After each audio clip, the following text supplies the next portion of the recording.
Jay here for Stretford Paddock, that's Joe Smith, and this is a video looking at what could be United's most important signings of the summer. The legend that is Ruud Van Nistelrooy and respected Dutch coach Rene Hake have both joined the club. We're going to be looking at their tactical approach and how they could revolutionise United on the pitch. Joe, first of all, when you heard about these signings, if we can call them that, they were joining Erik ten Hag's coaching staff. What was your initial reaction? Excitement, especially Ruud Van Nistelrooy. We'll get into Rene Hake as well because he's probably the lesser known of the two. So we'll go through what he's about, what he'll bring to United. But Ruud Van Nistelrooy, we kind of know what he's about. And he took, PSV to a trophy in his first full season as a manager. He took them to second in the league. He's someone that has been sort of very well experienced, kind of behind the scenes almost in terms of coaching. He started way off, 10 years or so ago as the assistant coach for the Dutch national team. He then went to PSV and sort of worked his way up as a forward coach through different age groups all the way up to the under-21s. Then sort of went back to the Dutch national team where he was the assistant again before taking that, like I said, full-time manager's job at PSV, winning the Dutch Super Cup, should I say, and the Dutch Cup at the end of the season as well. And like I said, over, I think, 2.2 points per game as well. So a very, very good return in terms of being able to get something out of those players. Winning a trophy. He only left because of disagreements with the board. I think that's a very, very promising start to a young coach's career.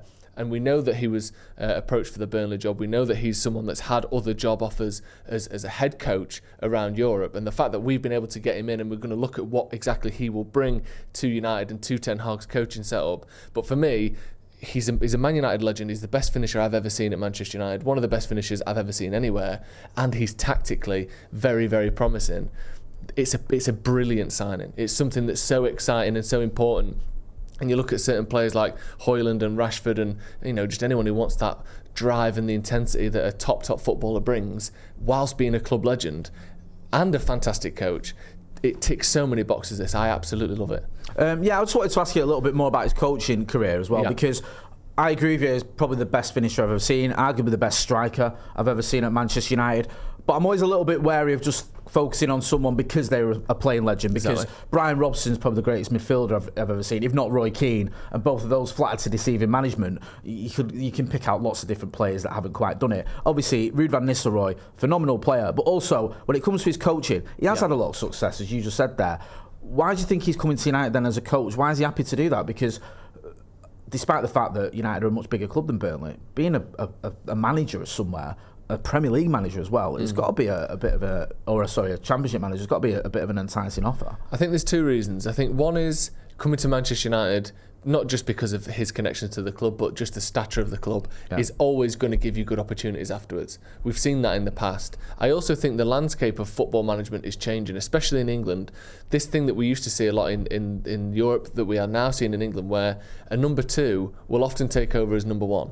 Or, look at Arteta. He was assistant at City. He got the Arsenal job off the back of that, one of the biggest jobs in the country off the back of that. We've seen, I know he had to drop down a league, but Kieran McKenna and Michael Carrick, they were sort of failed coaches at Man United, leaving when Ole Gunnar Solskjaer did, or around that time, and they still got head coach roles, and McKenna obviously now taking that team into the Premier League. We've seen Vincent Kompany take Burnley back into the Championship and get the Bayern Munich job. I think that this whole through line of being the Burnley manager did up to Real Madrid can be sort of shortcutted. I think Ruud Van Nistelrooy can feasibly go from being United's assistant to head coach at United, or straight from United's assistant to being the Inter Milan boss or the Ajax boss in a way that maybe 10, 15 years ago you wouldn't have seen. So I think it's perfect for everyone involved, to be honest.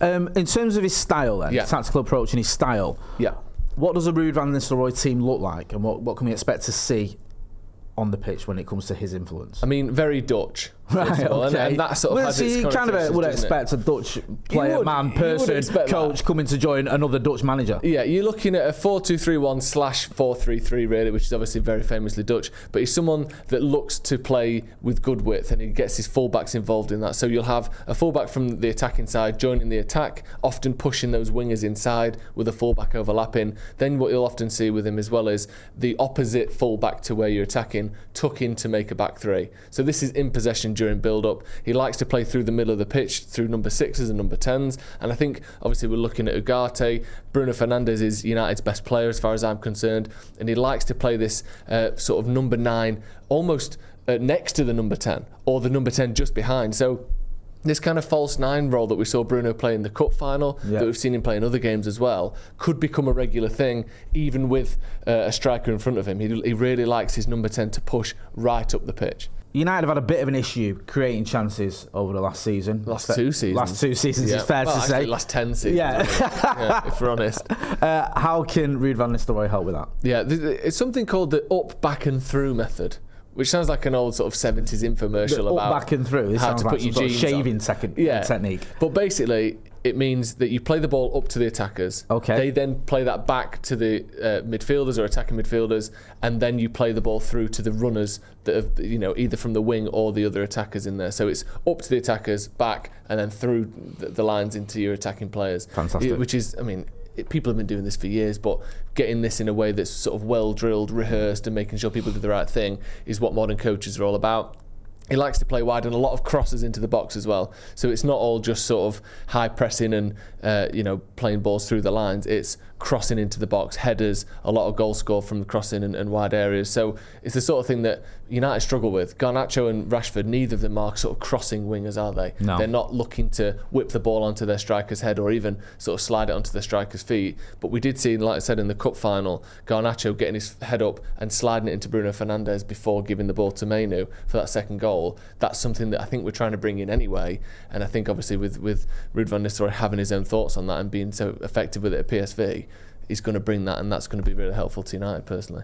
Not only have we had problems creating chances, we've had problems conceding chances. Well, he's got his work cut out, old Ruud, hasn't he? To be honest with you, he's just got to fix everything. Yes, sort it all, please. Yeah, so defensively, I know you've spoken about how the fullbacks will push up and stuff like that, but defensively, what do you think he's going to do there? Yeah, I think it's a little bit different actually to your very kind of Pep, even Ten Hag style, or certainly like Ragnick, and we've seen under there where it's this sort of intense, immediate, high press where you're pushing the goalkeeper almost when they're playing out from the back. He was a bit more interested in a kind of mid-block where you sit back a little bit deeper. You're not on the edge of the box like you are with Jose Mourinho, but it's not 12 men in the opposition half trying to win the ball back instantly. It's kind of, he defends in a more of a 4-4-2 pattern. So that number 10 that we saw kind of joining up with the striker in build-up now drops in next to the striker to push their midfielders. But he doesn't tend to get his team to press quite so intensely until that first pass has been made out. Then he has these sort of, obviously as everyone does, these pressing triggers where basically he says, when they do this, you press them. But that tends to be a little bit further up the pitch than most modern managers allow, meaning that the opposition might get to play out around their back line a little bit more, but when they play that next pass in, United can be compact and United can win the ball back.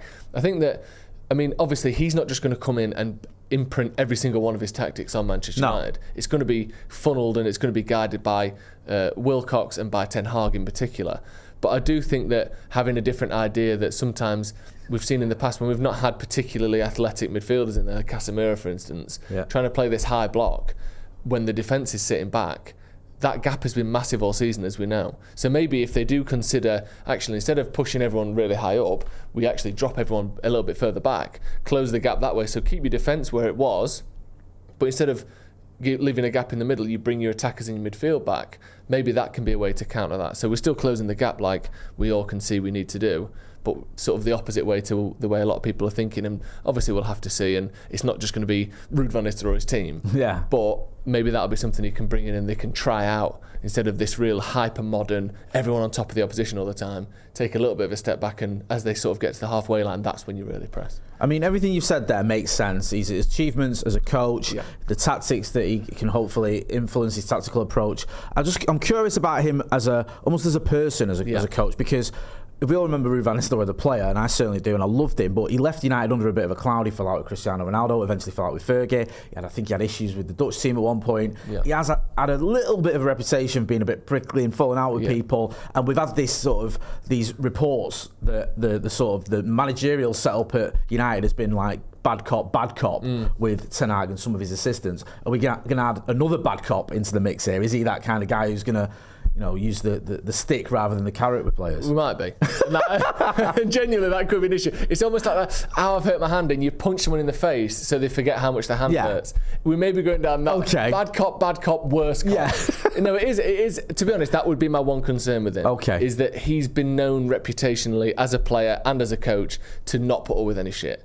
and whether his version of shit might be different to the people who were above him. I actually annoyed him once. In a mix. Honestly, it was like at a UNICEF game or something, and it was me and Don McGuinness from Talk Sport, and we were in the line, and we said, like, we're going to try and there was a few others there, and they said, Ruud's coming, and I said, right, we'll get him together, and I'll ask him a couple of questions about Wayne Rooney, because Wayne Rooney had been rumoured to be leaving United, and then Don was going to ask him about something else. We're like, right, okay. So I asked him a question about Wayne Rooney, and I sort of worded it as, as a striker, because Rooney was rumoured to be leaving. So I sort of said something like, as a striker, as a goal scorer at United, how much the fans love you. Would you sort of suggest that he stays or something like that? And you could see he got a bit prickly, but he got his back up. And I started panicking, thinking, oh my God, I've just upset one of my heroes. And then I asked him a follow-up, which was a bit less sort of yes or no answer. Yeah. It was more like, obviously there's lots of just other clubs, but United's a great club, whatever. And he was a lot friendlier then, which was a relief, because I would have carried that home forever. But you could see from that he's not someone who takes shit. No, because this is like a charity game where it's just wishy-washy questions, everyone. But he was having none of it, and you can see there's an edge there. And we know that as a player and what happened as a player, don't we? Yeah, and he did leave PSV having sort of fallen out with the ownership about their approach to going forward as signings and just the general approach of the club. That is something for me to keep an eye on, because you've got a lot of characters and voices in there. Not just is he someone that has obviously a high standard for himself as a player and as a professional, but it's worth reminding ourselves that he could have taken a head coach's job. We mentioned it before as a positive that we've got him away from that. But on the other hand, he might be thinking, if 2 months in things aren't going well, he might be thinking, I could have been managing Burnley and the next Bayern Munich manager if, Vincent Kompany's anything to go by. So we'll have to keep an eye on that. I think one thing to look at in terms of maybe not, it doesn't talk about his interpersonal relationships, but getting the best out of players. Xavi Simons is someone who absolutely thrived under him. And he was a 19, 20-year-old at the time of Van Nistelrooy's season at PSV. He got 22 goals and 12 assists that season in all competitions. And obviously that doesn't mean that they get along well and that Van Nistelrooy's a great laugh and everyone's still happy, but getting the best out of players is really all we're here for, isn't it? Yeah. Sir Alex Ferguson, he wasn't necessarily a come round to mine and we'll play Xbox together kind of coach. No. But what he did was get his players to play well. So for me, you don't want him falling out with everyone, of course, but the idea that he's getting young players who are the most impressionable, who are often the most easily offended and maybe hurt and put off, he was getting exceptional numbers out of this kid. That to me is a very promising sign in terms of how he relates to other people. You've said a few things there. You said about the fact that obviously he's been a head coach at a big club like PSV, that he's turned down other offers. If things aren't going right, he might sort of wonder whether he made the right decision. He could also wonder whether he is going to be the next Manchester United manager, because there's a lot of people suggesting that Erik ten Hag could be looking over his shoulder if results are going against him. Do you see anything in that? Do you think that Ruud Van Nistelrooy, with the ambition he's got, with the success he's had as a manager already, the reputation he's got as a true bona fide Manchester United legend, that he could be looking at this and going, if things go wrong for Erik ten Hag, I could be next in line for that job? He'd be mad to not have thought of it. Yeah. But at the same time, I hope he isn't coming here with that intention, because then that completely could cloud a person's judgment of, am I doing the best for Ten Hag and the current Man United team, or am I keeping an eye on, I'm not saying he would sabotage, obviously not, but if you're not giving your 100% to the current cause because you've got an eye on self-preservation, that wouldn't be a good thing. But I think that will have to have been considered by him and by Ineos as well. And if they're bringing him in, I would hope him as a professional and Ineos as an organisation and Ashworth and the people in between would have to have thought about this. Maybe they think it's a good contingency, but if there's any inclination or suggestion that he's doing things for the sake of getting the United head coach's job, that wouldn't work, would it? Be some sort of fifth columnist where you're coming in to sort of sabotage things? No, almost, I don't think that's happening whatsoever. That wouldn't. And listen, any coach could take up from the manager. Yeah. It's just, it does seem to be an obvious one if things weren't going right, that he's got the sort of the reputation and the CV and the love from the fans to step up. But we can hopefully never come to that, because Erik ten Hag will be the success that we all want him to be. Let's talk a little bit about Rene Hake then, because we know a lot about Ruud Van Nistelrooy as a player, and thanks to you, we know a little bit more about him as a coach. Rene Hake is a person, and I'm not the most educated footballing brain, I think we can all agree on that, I'd never heard of. No. Until 2 weeks ago. Well, he's 52 years old. He's managed a slew of Dutch clubs. He's been at Utrecht, he's been at FC Twente, sort of came through Emmen under-19s and under-21s, and he's sort of been back and forth between different teams. Now he's the manager of Go Ahead Eagles. He's a little bit he started his coaching career 20 years ago. I wouldn't say journeyman because, like I said, he's only 52 years old, but he's had a long time in the game, and he's your kind of 1.5 points per game manager. He's managing mid-table sides. He's doing a good job, but he's never been someone who's gone out and won a lot. I think the only trophy he's won was an under-19s cup. So he's not, coming in with the reputation that Van Nistelrooy had, but he's clearly a very competent coach, one that's had a long career in the league. I don't know who you would compare him to. Maybe I think David Moyes would even be a stretch because I think Moyes overachieved with Everton, and obviously the connotations there isn't a good one. But he's not this up-and-coming, promising managerial sort of sensation that Van Nistelrooy kind of was edging towards with his PSG stuff. He is, to me, going to be the one that comes in, has more of a knowledge of what it's like to be at many different clubs. He knows how clubs are ran, and he's going to come in and bring his expertise there. Again, he operates in a similar way a lot of Dutch clubs do, with that sort of 4-3-3. Strangely enough, I think we've seen a lot of Dutch people coming in because of Ten Hag. We see it with the transfer policy, we see it with Ruud Van Nistelrooy. We all assume it's Ten Hag. But I actually think the link to this guy comes from Steve McClaren, because when he was the coach of FC Twente in 2010, I believe it was, Rene Hake was the coach of FC Twente's under-21s at that time. Right. So he'll have been working very closely with him there. So for me, this isn't like we're just getting Dutch people because of Ten Hag. I actually think this probably is McClaren's link that's brought him in. So it helps me out personally. I like the fact that they've worked together already. They know how good he is. They know what he's like. And maybe he's bringing in a slightly different temperament. One thing I would say, for people watching at home, we can't play it because of copyright. Find the video, and we'll even put a link to it in the description, actually. A video of Rene Hake screaming at his players. Have you seen this? No. I'm going to utterly ballistic. There's a player who I think has made a mistake, and he's sat in a sort of room by himself like this. And Hake is going mental at him. So we might be going for the world's first ever bad cop, worst cop lineup. To be fair, as a manager Steve McClaren isn't like that, though, is he? No. Steve McClaren is going to be the nice guy in a sea of horrible bastards. Yeah, so it's Ten Hag bad cop, Hake bad cop. We've got Mitchell van der Gaag bad cop. You've got Ruud Van Nistelrooy worst cop, and then McClaren. Just please, Steve, be nice to us because we can't bear all this bad coppery. It's unbelievable. But I think his emphasis on youth, and obviously he's a very solid coach who's been around that league for a long time, and Steve McClaren knows him. I'm sure Ten Hag knows him as well.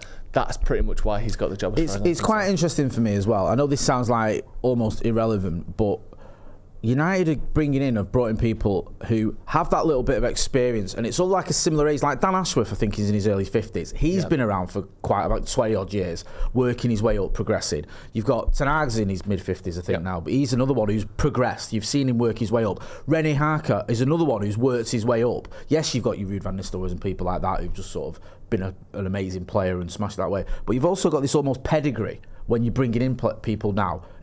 You've got to have done well for a number of years to earn the right to come to Manchester United, which I kind of like. Yeah, me too. But it's not a team and a structure that's full of dinosaurs either. No. They're not 50s, 60s, 70s. No. They're 40s and 50s. Yeah. Which is a great balance of, like you said, it's sort of the equivalent of signing a 26-year-old player. Yeah. Like, you've been around a while, you know what you're doing, but you've still got a long time left. Exactly. And I think this is the sort of thing, again, that makes a lot of sense for Man United. I think the combination of Hake and Ruud Van Nistelrooy in particular, bringing that, someone that the players can look up to. You can't tell me that the players won't respect Ruud Van Nistelrooy. And if they don't deserve to be at Manchester United. He's done more than any one of those players, and probably ever will. And he's a very good coach. He's the perfect person to put into this sort of lineup for me. It's just a shame. I think there was a time, I think that age has probably gone now, where Ruud, there was all that footage, remember, of him chatting to the kids, Danny Welbeck and I think Jesse Lingard, and played that era's probably gone. I don't think he met the likes of Marcus Rashford and Scott McTominay, whoever else is from that sort of academy. But he will be someone that those players will have known, those kids will have known. Probably when they were little, he was the guy who was scoring all the goals for Manchester United. So he's going to be revered, he's going to be respected with Van Nistelrooy, and because of Rene Hake's CV and the fact that he's being brought into this setup, the players are going to have to listen to him whether they like it or not. But you think they would be willing to. Just finally, you've spoke about the tactic, you spoke about the personality, you spoke about the reasons behind it. How do you see all this meshing together? Because it's a bit too simplistic to go, well, they're all from the Dutch league, they'll all work together. Yeah. That's not how life works, is it? No, and it is going to be a lot of egos in there. I do think especially Van Nistelrooy and Ten Hag. But I also think one thing we talk about, like I said there, is Van Nistelrooy and the way the players will look up to him. I think Van Nistelrooy will revere and respect Manchester United from the top down as well. Okay. And the pressure that's put down on them. And this is why, and we've got another video coming out tomorrow about the structure at Man United. But this is why it's so crucial to have the likes of Wilcox, of Ashworth, of Barada above the coaches and the players, because not just if you got Ten Hag kind of controlling this group and telling them what to do, but if there's a whiff or an idea that any of these managers or coaches aren't getting along, or that there's pushback between them that is more than just sort of professional differences that go along with any job, they will enforce what is going on here. You couldn't really say and this isn't even a particular dig at Richard Arnold or John Murtagh, although it comes out as one. They can't go in there and say, you're wrong about this coaching idea, you're wrong about these tactics, you're wrong about the way you want to set this team up. Whereas people who have been there and done it and worked at successful teams, Jason Wilcox, Dan Ashworth, can say that with authority and say, actually, Eric, we disagree with you on this. Or Ruud, Rene, Steve, Mitchell, whatever, you have to go with the manager here. And if you don't, we know you're making the wrong decision because we're experienced and we've got some credentials as well. We will get rid of you. I like that we now have a structure that isn't just putting all the pressure on the manager to sort everything out by himself. This can come from the top down, and that pressure, and not just pressure when it comes to telling people off, but that constant pressure that all good organisations have of trying to push forward will be implemented from everyone at the club, rather than, go on, David Moyes, you sort out everything or you're fucked. Yeah. We're not like that anymore. You need that as well. You need that buffer. I think Sir Jim Ratcliffe, there was reports that he couldn't believe the structure at United in terms of the manager reporting to the CEO. That's what I'm saying. Which is you never see that at a modern football club as well. It's everything between the players and the manager and the CEO. It was just crazy the way it works. Now, like you said there, you've got that buffer, you've got that structure, and more importantly, you've got that expertise. So it's someone that knows what they're doing, rather than someone who helped the Glazers buy the club because they're a banker. Absolutely. Which is where we've been at in the past. So yeah, I do feel positive. I feel more positive after our chat, Joe. Thank you for that. Make sure you are getting involved in the chat and the comments. Let us know what you think about these appointments, what you think about the prospects of there being a bit of a revolution at Manchester United. Don't forget, if you're not doing already, go and check out Joe on the Sloppy Joe's podcast. You know where to find me. Make sure as well you are hitting that subscribe button. That's been Joe Smith. I've been Jay Marty. Thanks for watching.